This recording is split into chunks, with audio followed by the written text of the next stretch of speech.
मैं सज्जन सिंह यादव, सहायक आचार्य इतिहास, राजकीय महाविद्यालय कोटपुतली। प्रिय विद्यार्थियों, बीए पार्ट फर्स्ट ईयर इतिहास विषय के विद्यार्थियों हेतु प्रस्तुत वीडियो का विषय है उत्तर वैदिक कालीन आर्यों का राजनैतिक संगठन। देखिए, उत्तर वैदिक काल में जो राज्य थे उनके आकार में वृद्धि हुई और विशाल राज्यों की स्थापना के साथ इस युग में राजा के अधिकारों में भी वृद्धि होती है। अब वह जन या कबीले का नेता न होकर एक विस्तृत भूभाग का एक छत्र शासक होता था। ऐत्रेय ब्राह्मण में राजा की उत्पत्ति संबंधी एक विवरण इस प्रकार मिलता है। देवताओं तथा असुरों में परस्पर युद्ध हुआ जिसमें देवता पराजित हो गए। देवताओं ने विचार किया कि उनकी पराजय का कारण राजा का अभाव है, अतः उन्होंने राजा चुना तथा उसके नेतृत्व में युद्ध करते हुए असुरों पर विजय प्राप्त की। इस विवरण से यह स्पष्ट हो जाता है कि राजा का उदय सैनिक आवश्यकता की पूर्ति के लिए हुआ तथा सभी ने सहमति के द्वारा उसका चुनाव किया। अब राजा सामान्य उपाधियों के स्थान पर राजाधिराज, सम्राट और एकराट जैसी बड़ी बड़ी उपाधियां धारण करता था। ऐत्रेय ब्राह्मण में एक स्थान पर कहा गया है कि समुद्र पर्यंत पृथ्वी का शासक एकराट होता है। अथर्ववेद में एकराट सर्वोच्च शासक को कहा गया है।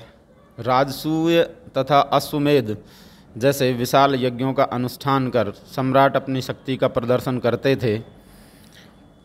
ऐत्रेय तथा शतपथ ब्राह्मण में ऐसे सम्राटों की एक लंबी सूची मिलती है।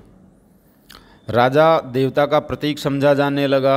अथर्ववेद में परीक्षित को मृत्युलोक का देवता बताया गया है। सिद्धांततः राजा निरंकुश शासक होता था। ब्राह्मणों तक को वह अपनी इच्छानुसार देश से निकलवा सकता था। सम्राट दंडधर होने के कारण स्वयं दंड से मुक्त था, परंतु व्यवहार में उसके अधिकारों पर कुछ अंकुश भी लगे होते थे। अभिषेक के समय वह धर्मानुकूल आचरण करने की प्रतिज्ञा करता था। सभा और समिति नामक संस्थाएं इस समय भी राजा की निरंकुशता पर रोक लगाती थी। राजा के निर्वाचन में भी जनता का हाथ होता था। अथर्ववेद के कुछ सूक्तों से पता चलता है कि राजा जनता की भक्ति और समर्थन प्राप्त करने के लिए सदैव लालायित रहते थे। कुछ मंत्रों से पता चलता है कि अन्यायी राजाओं को प्रजा दंड दे सकती थी तथा उन्हें राज्य से बहिष्कृत करने का अधिकार भी जनता को प्राप्त था। पदच्युत राजाओं द्वारा पुनः अपना राज्य एवं ऐश्वर्य प्राप्त किए जाने के भी उल्लेख प्राप्त होते हैं। इस अवसर पर होने वाले विशेष संस्कारों का भी उल्लेख मिलता है। राजा को सैनिक तथा न्याय संबंधी कार्य मुख्य रूप से करने होते थे। युद्धों में वह सेना का संचालन करता था तथा शांति के समय प्रजा की शत्रुओं से रक्षा करता था। वह प्रधान दंडधर था जिसके हाथ में दंड देने की सर्वोच्च शक्ति निहित होती थी। यजुर्वेद की संहिताओं तथा ब्राह्मण ग्रंथों में राज्य के कुछ उच्च पदाधिकारियों का उल्लेख भी हमें प्राप्त होता है जिन्हें रत्नी कहा जाता था तथा ये राज परिषद के सदस्य थे। रत्नियों की सूची में राजा के संबंधी मंत्री, विभागाध्यक्ष एवं दरबारीगण आते थे। इनकी प्रथम श्रेणी में राजा की पटरानी और प्रिय रानी भी थी, क्योंकि इनका नाम संहिताओं में प्राप्त होता है। पुरोहित का नाम सर्वत्र रत्नियों की सूची में मिलता है। इसके अतिरिक्त विभागाध्यक्षों में सेनानी, सूत जो रथ सेना का नायक होता था, ग्रामणी, संग्रहिता जो कोषाध्यक्ष होता था, भागदुक अर्थमंत्री जो होता था, इनके नाम हमें प्राप्त होते हैं। दरबारी श्रेणी में क्षता, अक्षावाप, पालागल आदि सम्मिलित थे। शतपथ ब्राह्मण तथा काठक संहिता में गोवीकर्तन, तक्षा तथा रथकार के नाम भी रत्नियों की सूची में प्राप्त होते हैं। रत्नियों का प्रशासन में अत्यंत महत्वपूर्ण स्थान था। राजसूय यज्ञ के समय राजा स्वयं रत्नियों के घर जाता था तथा उन्हें रत्न बलि प्रदान करता था। तैत्तिरीय ब्राह्मण में तो यहाँ तक उल्लेख है कि राजा को राज्य प्रदान करने वाले रत्नी ही होते हैं।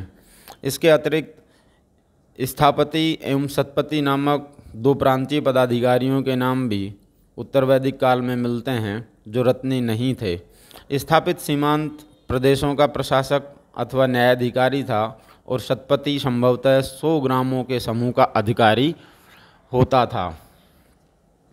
उत्तर वैदिक युग में सभा और समिति के अधिकारों में पर्याप्त वृद्धि हो गई। अथर्ववेद में सभा और समिति को प्रजापति की दो पुत्रियां कहकर संबोधित किया गया है।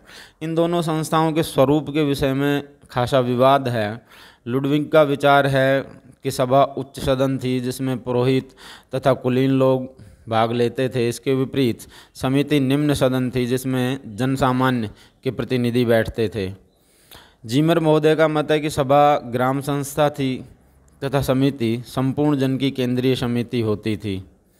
अल्टेकर महोदय के अनुसार सभा प्राय ग्राम संस्था थी और उसमें सामाजिक तथा राजनीतिक दोनों विषयों पर विचार किया जाता था। सभा में बहुमत से निर्णय लिए जाते थे। वह न्यायालय का कार्य भी करती थी।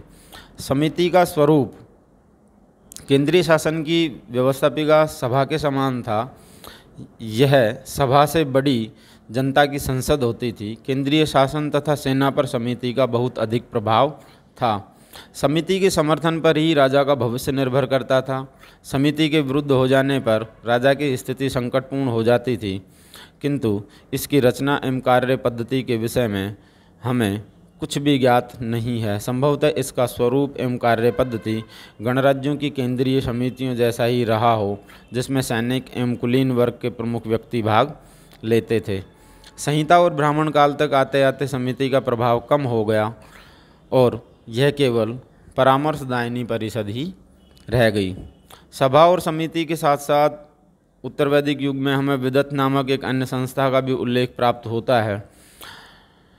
अल्टेकर महोदय इसकी उत्पत्ति विद या जानना से लगाते हुए इसे विद्वानों की परिषद बताते हैं, जहाँ धार्मिक एवं दार्शनिक प्रश्नों पर विचार विमर्श होता था। प्रशासन में यह भाग नहीं लेती थी। इसके विपरीत प्रोफेसर RS शर्मा इसे आर्यों की प्राचीनतम जनसभा मानते हैं। उनके अनुसार इसमें स्त्री पुरुष दोनों ही भाग लेते थे तथा यह सभी प्रकार के कार्य आर्थिक, सामाजिक, धार्मिक, सैनिक आदि को संपन्न करती थी। अपनी सेवाओं के बदले राजा को अपनी प्रजा से कर तथा सेवा प्राप्त करने का अधिकार प्राप्त था। प्रारंभ में यह भेंट, उपहार आदि के रूप में ऐच्छिक था, किंतु धीरे धीरे इसे नियमित कर का रूप प्रदान कर दिया गया। करों का बोझ मुख्यतः कृषकों, व्यापारियों, कलाकारों, शिल्पियों आदि पर ही पड़ता था। ब्राह्मण तथा राजन्य वर्ग के लोग अधिकांशतः राजकीय करों से मुक्त थे। प्रस्तुत वीडियो में इतना ही। धन्यवाद।